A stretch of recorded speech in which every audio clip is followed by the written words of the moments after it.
For being here. Everyone's overjoyed to see you. Boy, Stan Lee, 90 years old, and I feel older. That's amazing about Stan, you know. He makes you feel like a kid. We have the same agent. I can't believe I can say that. Anyway, but he does. 90 years young. Well, Keep going. we'll aspire to get there. And still have the same outlook he does. You know, he once told me, he said, you know, the reason I feel I have all this energy is because I still write comic books. I said, essentially, you're still a kid. He said, yep, that's it. So we don't have to grow up. And obviously, if you look in this building, there's a lot of people that follow that philosophy. Some need to leave their mothers, though.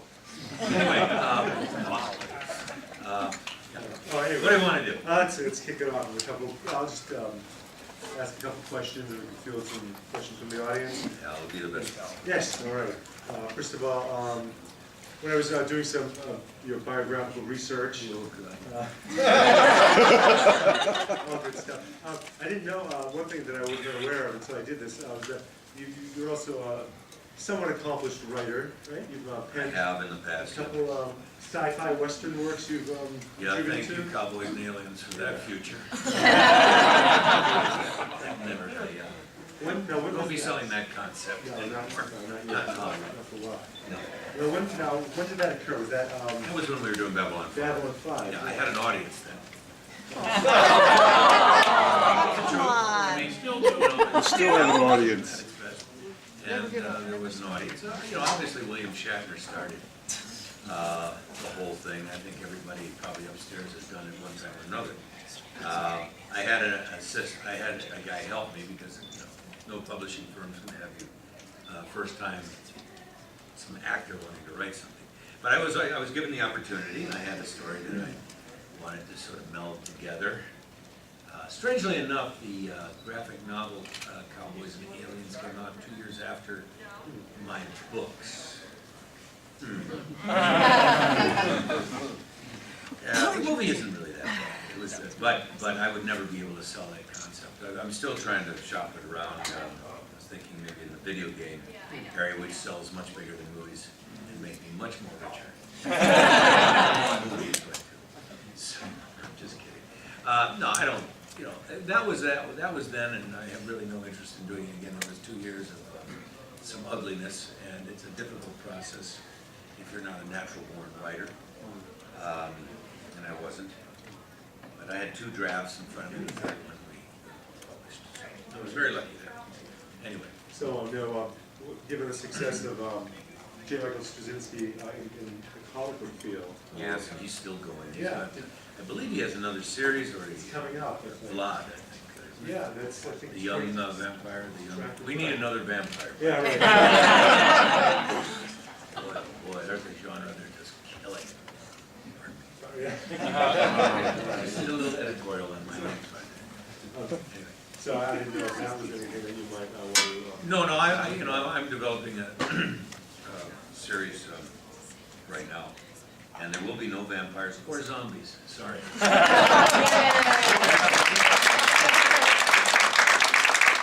just have good old-fashioned drama, characters, romance, political intrigue,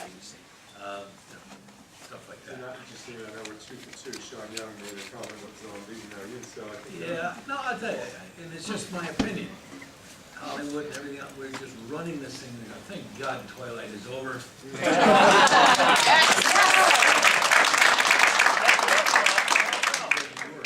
saw it I was on the airplane and I tried to watch it and I said, I can't watch this anymore. They're very pretty people, but anyway, we already had Charlie's Angels. So anyway, I wouldn't read that stuff. I'm an old guy now with white hair. I can say they don't make them like they used to. That's true. Anyway. My favorite work of yours, Babylon 5, a friend of mine. That was a good show. Yeah, a wonderful show. A friend of mine, a good friend of mine, he's a priest actually, a big sci-fi fan. And he said, hey, Danny, you gotta watch this. I said, what is it? Babylon 5. I said, I've heard of it. I said, yeah. So he said, he had the whole series. He said, he gave me seasons 2 through 5. I said, don't worry about season 1. And I said, good. I wouldn't do that. I didn't really care to begin with to watch it, so I put it in, and I started to watch it, and I was just completely engrossed by it. I thought it was wonderful. My wife, she's not into sci-fi, any of the But you genre don't have stuff. to be with that.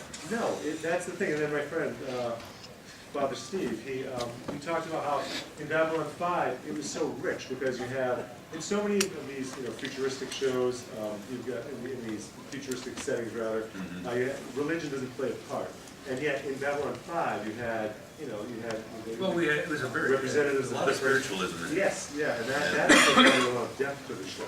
The irony is that the creator of it, who we would all call the great creator, is not. In fact, he's quite the opposite. He's an atheist. That's what he Well, is. yes. So, But that's what I find incredible about Joe, yeah. that he has read, I mean, he has studied, he's a very learned fellow. That's the best material I ever got to do as an actor. Of course, I didn't get to ride a horse in it, that's my other preference, but I could have worked it in the show if we'd gone any further. Anyway, no, it really was. It was a good show. I mean, I think we have some marvelous, in this kind of world, universe. with Game of Thrones and things like that. In fact, the very first book of Game of Thrones, I remember going to London, one of the first cons, and this guy recommended me this book, George R.R. Martin. And Joe had me read Lord of the Rings. He said, if you really want to understand what I'm trying to get at, Tolkien, all those sagas is what he was really trying to get at with this. No, it wasn't hard science fiction. Why did we get in those things and they just went? Well, because they just did. That wasn't the point. I could talk into my wrist on a little piece of resin thing that they glued on every day. That we had to take off. And, why did that work? Well, we didn't try to explain it. It just did. It was about the relationships. It was about the humans. It was on a much larger scale than all of the hard science fiction and scientific fact. You notice we didn't have any little robots going around. He didn't like cute R2-D2s and stuff like that. We had, it was very little computerization other than when we would, not like we're so obsessed today. My God, where's my cell phone? Anyway, that type of stuff. It was a much more of a fantasy. And yes, thank you. My opinion too. Anyway, you know what I'm saying? Yeah, no, certainly. It was much more a literate piece, and like I said, it's the best stuff I got to do. And I fell into it really. We just lost Michael O'Hare a month ago. And I would say that we lost about 5 others from the cast. I don't know what's going on, but I don't intend on going anywhere. And when I do, it's going to be loud and it's going to be noisy, very nasty. Yeah, don't call me Newcomb Sheridan for nothing. So, anyway. No, they were a wonderful cast of actors. I don't know, it just seems it scares me to death that so many of them have gone already. We miss them dearly. And they were all very fine actors. And I just wanted to talk about that just for a little bit. I don't think there's another show that you can compare this to. I said earlier in other things, I guess maybe the original cast of Star Trek, but they're elderly people. Michael O'Hare was 60 years old. He was the oldest. Andreas was 57. Richard, 43. Jeff, I believe, was turning 60 or was 60. So, it's way too young. In their 80s or 90s there. Thank God William Shatner's still kicking. I love that guy. I really do. And Leonard Nimoy. So they were wonderful people, and always keep them in your hearts. They were wonderful actors, and they loved the show. They really did. And Richard, Biggs, 43. My God, he was the first one. Tim Choate was killed in an accident. Johnny Secco, who played the original Doctor in the pilot. So I think if you really want to start with Babylon 5, you need to get through the first season. Yes. First season of Babylon. You have to.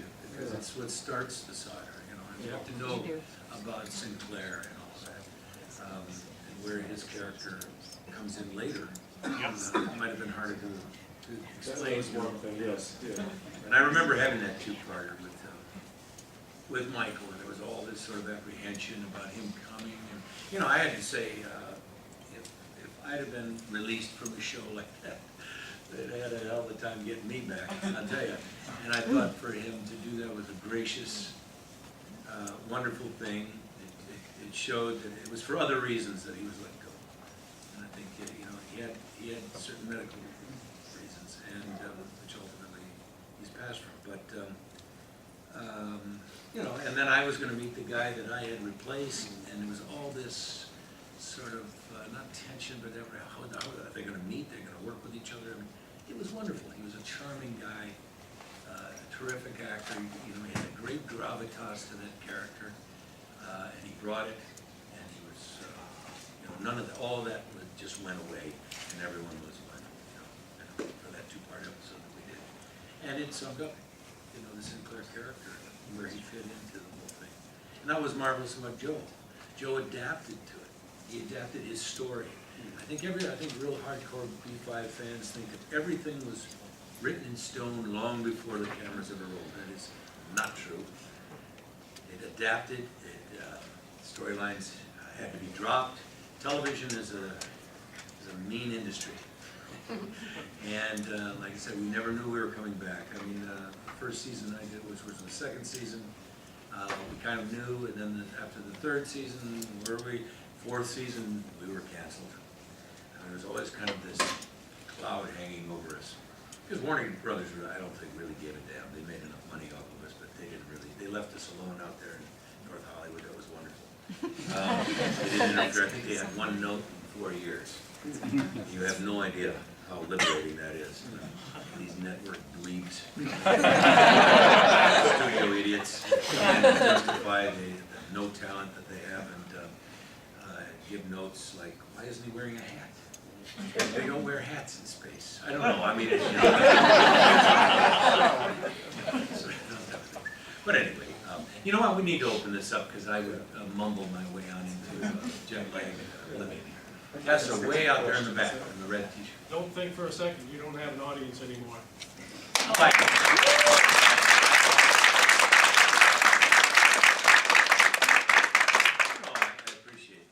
I know there is. You know, and there are some really great shows like Babylon 5 in a way. We're just not in outer space anymore. That genre was sort of the 90s. They head into the, you know, this with Battlestar Galactica and Stargate, the last ones. But I kind of miss that because there's a certain element of that sort of hope for the future, the fear of the frontier, you know, that still has that frontier element to it, and the unknown and the wondrous new things that might be out there. Now science fiction television seems to be all about here and the gruesomeness of here. Walking Dead is good, but I don't think that's really a zombie show. It's about once again, the characters, the zombies are sort of that evil metaphor out there, that fear, the fear out there. That could be replaced by anything. It's about those survivors and their relationships. So, yes, sir. What are you working on now? Well, I'm trying to promote a series called Lantern City, which I'm hoping to bring back sort of a Babylon 5-esque type of saga again, and only set in a sort of steampunk world. Sweet. You can go to lanterncitytv.com if you want to check out our website on this. It's in development, which is Hollywood speak for I don't know if it'll ever get done. But we're getting a lot of great buzz on it, and we're preparing ourselves for meetings with USA Network, and they, by the way, also have another show that I'm in, which is a comedy half-hour western shot like The Office, called Smokewood, Nevada. And I'm in that as well. That's been online for some time with the trailer and stuff like that. Go to Smokewood, Nevada, you can check that out.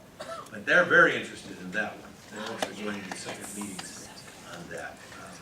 USA also shoots content for other networks, HBO and things like that, believe it or not, Universal. So they were very interested in seeing this Lantern City too, so I'm hoping, fingers crossed, to be able to have a sit down across from them, because they have a new long form area that they're developing, and this would be perfect. But like I said, this is not, and the problem with a lot of steampunk is there's also a lot of sort of jocular humor about it, but ours is not a humorous place. It's an adventure, a romance, political intrigue, rise of empires, the fall of empire, things like that. Just what we're living through right now. And so, anyway, I hope to get that going. I have a wonderful young production team. I'm co-creator of it, a young guy named Trevor Crafts, who I'm kind of hope I'm helping along if I can, which is what you do. You try to bring new people along, because somebody gave me a break at one time, and I'm trying to help them. So, get into this business. So, anyway, what's more? Sir, right up here. In the mid-90s, during Babylon 5's production, I remember you appeared on Bill Maher's talk show, and the conversation went around to basically the I unions. suddenly was gone. But the conversation went around to the unions in Hollywood, and you were talking about an incident on the Babylon 5 set where you guys came to try to break up production because there were... Well, they did. They did. I mean, it's never easy talking about this subject. That's why we approximately were like $800,000 an episode. It was very doable. And then one day we went to $1 million something an episode because, and that's just surely. I mean, we were one of the few non-union shows shooting. We were way out in an old warehouse in North Hollywood called Sunland, not Sunland, Sun City? And we were out there really all alone, truly all alone in the night. I mean, when we had guest stars come out, we'd go, "What news from outside?" You know, we were like on a space station. I didn't know what was going on back at Warner Brothers. What's the industry? What's going on? Other than we watched the news. But so it was kind of fun in that way. But yeah, when we got unionized, it simply happened. I mean, and that's par for the course for most things. You think it's tough for you guys still to break in because of the unions, or? No, I don't know that that's an element, because eventually you have to deal with that. But I will say that they have made it more difficult. That's why there's not so much shot in Hollywood anymore. When you can go to a right-to-work state, that's why states like Louisiana, New Mexico, my God, Texas, all kinds of places up there in North Carolina, where Peter Jurasik lives, and he's working more than he did when he was in Hollywood right now. He's been a drama teacher, been a professor. I forget what university there. I keep in touch with him every once in a while. And but he says he's been doing more acting work again. He had basically retired. And there was one of the greatest actors we had on that show. Londo, Peter Jurasik was, there was second to none. Well, heading into the questions when you do that, I'll kind of be cut off from everyone. Do you do any narration or audiobooks? Do you do I did all those. You do, yeah. Back in the audio stuff. Yeah. Yeah, I do a lot. Yeah, great voice. I've got Tron Uprising that keeps going on and off, on and off. Oh, I just resolved it, they don't know what to do with this. It's very successful to people that see it, but not enough people are seeing it. They got it on the Disney XD that 6 people watch. So, I don't know, I wish they would just put it on ABC Saturdays, and like every other good animated show. So you do animation and Oh, yeah. video game as well? I've got a new video game out Yeah. called Special Ops Oh, yeah. Line, which is the bloodiest thing I've ever seen. You don't see that stuff until I worked on that for a year, but I got some of the best reviews of my career in that thing. I'm not gonna argue. Anyway, anything else? Yes, sir, way back there. Along with the Tron thing, I waited a long time for the sequel. It was a great movie. What was it like for you to step back into the role of Alan after all? Very good, very good. I was very happy. I was very honored to be a part of it. I mean, okay, they had Jeff. Jeff's a major movie star, and that's good. By the way, a little sidebar. I remember we're at the in San Diego Comic-Con, about to go on in this huge room. 6,000 people were in that room, called Hall H. It's called, and that's where they do all the big panels for all the big feature films. He's there going, Bruce. this stuff is just not my gut. You know, the sci-fi. And I said, really? Iron Man?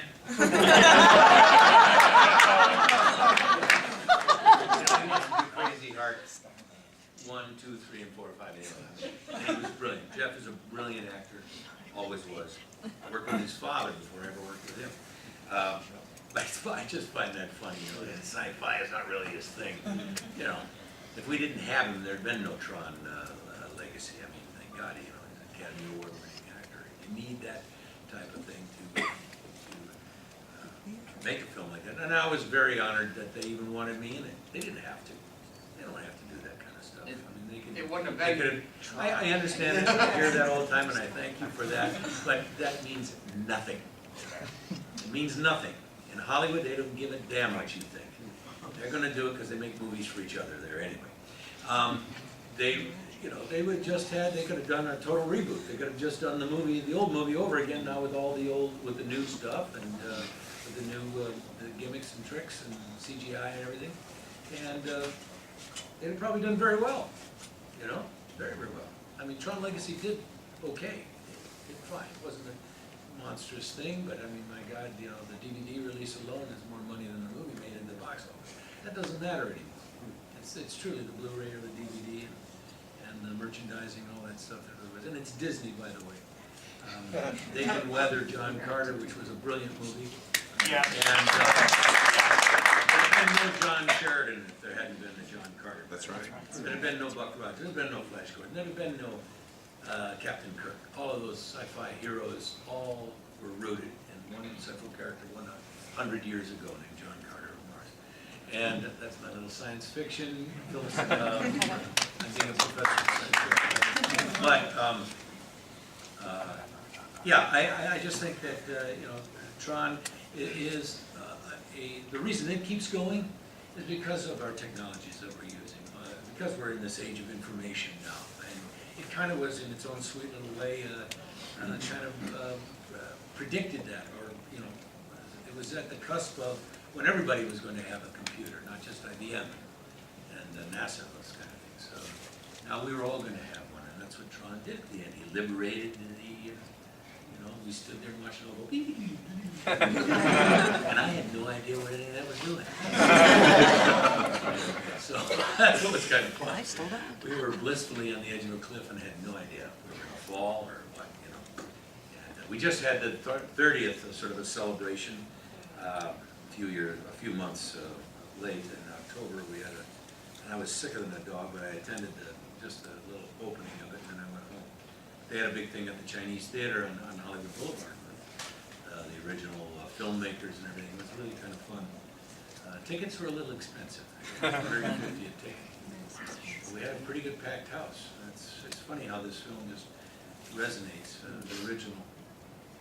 And but it is the kind of science fiction, if you want to say that, that kind of actually has predicted a world we're actually living in. So, whereas some don't. Certainly, what's the recent Ridley Scott one? Prometheus. Yeah, you know, that movie had a lot of promise and no delivery. Yeah. Am I calling it right? He's about to call it. It started off great now, and Yeah, the hell did it? Just didn't deliver, and that's hard to do. Anyway, any more questions? I had a question. Yeah. Before, Are you supposed to be doing this? I just sort of. I'm my co-star here. I mean, I don't know what we're doing.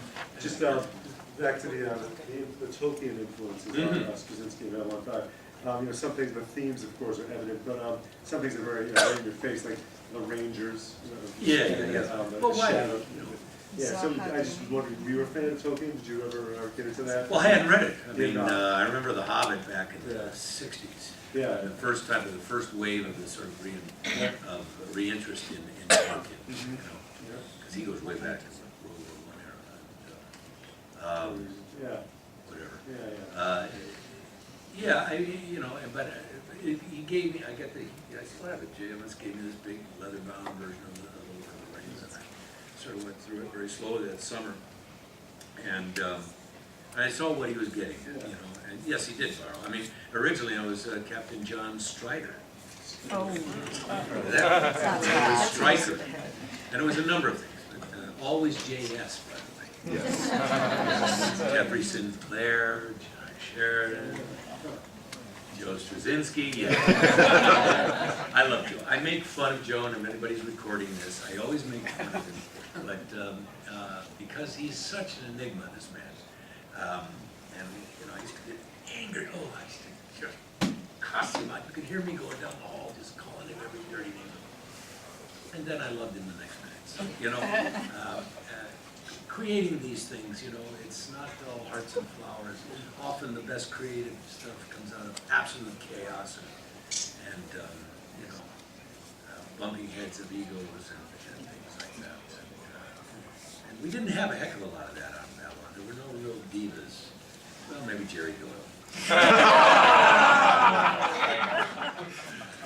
He was forever getting himself in trouble with the front office, and I was always taking him aside, yanking him by the ear and going, look, pal, this is your first TV series. This is my fourth, okay?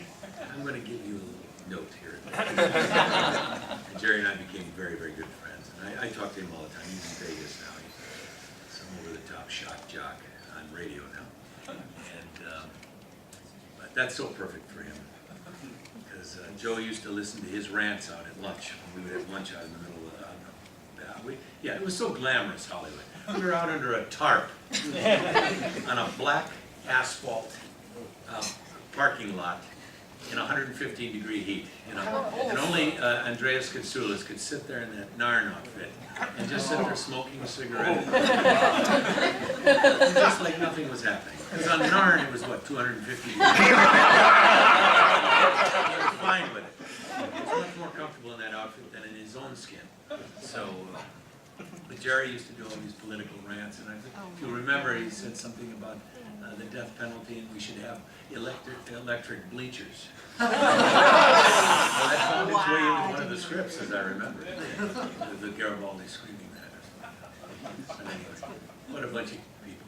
Anyway, yes, sir, with the B5 shirt. Yes. Yeah. Awesome show, huh? Yeah. I've got to look at it again. I haven't seen it. I love the scene in the beginning where you destroy the only commander ever to destroy the Minbari, and they had telegraphed that story throughout the series up until that point. And I always saw it as you and the John Wayne riding the horse, guns blazing, and when you sat there and played that role, you looked terrified, and it was awesome because you guys pulled the rug out from under my feet, and that's what B5 did the best. Thank you. Yeah, it was my choice. Because I was trying to play a much younger man. You know, we'd already done, I'd already done Sleeping in the Light. Wow. I already died. You know, they already rode over the rim. And then we came back that summer, because that's when we were picked up. Remember, that was the last episode of the 4th season. We were canceled. Yeah. And TNT, God love them, came to the rescue. And you know, and those movies, they were never in anybody's imagination other than Joe. And that again, that goes to Joe Straczynski. He saved his show, and then in the deal they wanted, I don't know what the entire deal was. I know there was a spin-off they wanted to do, which became Crusade. Crusade. Yes. And but they wanted 4 2-hour movies. Wow. And with TNT came a huge budget, and those movies alone, I mean, we could have done 4 or 5 episodes on the money they sank on it. But you know, so that's his brilliance, a testament to his brilliance that he got to go back, and now we're back doing in the beginning. And the only hard part of it was I had no idea that I had previously seen Delenn. Remember, I'm dragged off screaming Intil Za, or whatever it was, and she was going to have me killed because I had killed the Ducat. You know, my God, I killed a lot of people. Wow, he was Star Killer. But you know, I mean, all those plots. I wish I had known that when I was, you know, but there was no way of doing that. But yeah, that was my choice, is to play him. You know, he was going to his end. You know, this was not going to, you know, it was this suicide situation where we were going to take them out and perish with the ship, and everyone on board knew it, and it didn't happen. It made you guys human, it made you real. Yeah. It's awesome, thank you. And we tried to simulate some weightlessness in there. I The remember blood. paddles going by and the pens and things like that. Great Yeah, stuff. it was fun to do.